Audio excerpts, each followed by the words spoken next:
জানেন সন্তান বুদ্ধিদীপ্ত হয় কার জিনে? মায়ের নাকি বাবার? বাবা না মায়ের বুদ্ধি পায় সন্তান? সামনে এলো অবাক করা বৈজ্ঞানিক তথ্য। জানুন বিশ্বের প্রতিটি বুদ্ধিদীপ্ত মানুষের বুদ্ধিমত্তার নেপথ্যে কার অবদান থাকে, মা নাকি বাবার? এ নিয়ে ঝগড়া, তর্ক বিতর্ক চলতেই থাকে। কারো মতে বাবার, কারো মতে মায়ের, কেউ বা দুই পক্ষেরই সঙ্গ দেন। কিন্তু আসল সত্যটা আসলে কি? গবেষণা বলছে একজন শিশুর বুদ্ধিমত্তা নির্ভর করে তার মায়ের জিনের উপরে। সেখানে বাবার জিনের কোনো ভূমিকাই নেই। মায়ের জিন থেকেই শিশুর মস্তিষ্কের বুদ্ধিমত্তার বিকাশ ঘটে। দীর্ঘ বিতর্ক সমীক্ষার শেষে এই রায় দিয়েছেন বিজ্ঞানীরা। ডিম্বাণুতে তার উপস্থিতি এক জোড়া, কিন্তু শুক্রাণুতে মাত্র একটা এক্স ক্রোমোজোম থাকে। জিন বিশেষজ্ঞরা জানিয়েছেন শুধুমাত্র এক্স ক্রোমোজোমই বহন করে বুদ্ধিদীপ্ত জিন।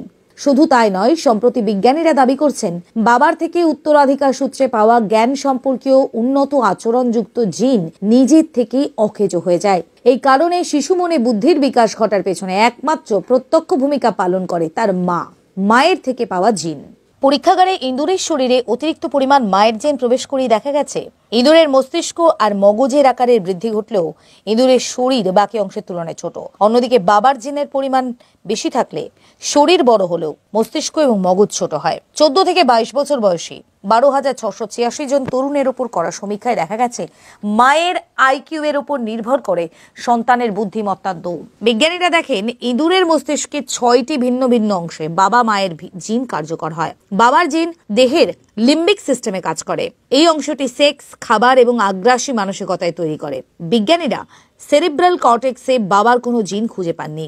এই অংশে কগনিটিভ ফাংশনের অধিকাংশটুকু কাজ করে, কারণ দর্শন, চিন্তা শক্তি, ভাষা এবং পরিকল্পনা তৈরির সঙ্গে যুক্ত। তবে গবেষণায় এটাই বলা হয়েছে জিন তত্ত্বই মানুষের বুদ্ধিমত্তার একমাত্র নির্ধারক নয়। বুদ্ধিমত্তার 40 থেকে 60% আসে বংশানুক্রমে, বাকিটুকু আসে পরিবেশ থেকে।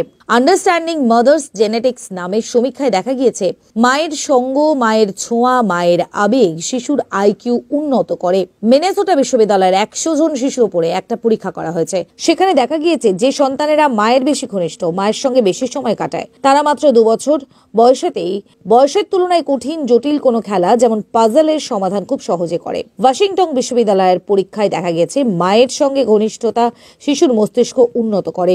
পাশাপাশি মায়ের ঘনিষ্ঠ শিশুরা কম নিরাপত্তাহীনতায় ভোগে। ব্যুরো রিপোর্ট, আকাশ বার্তা।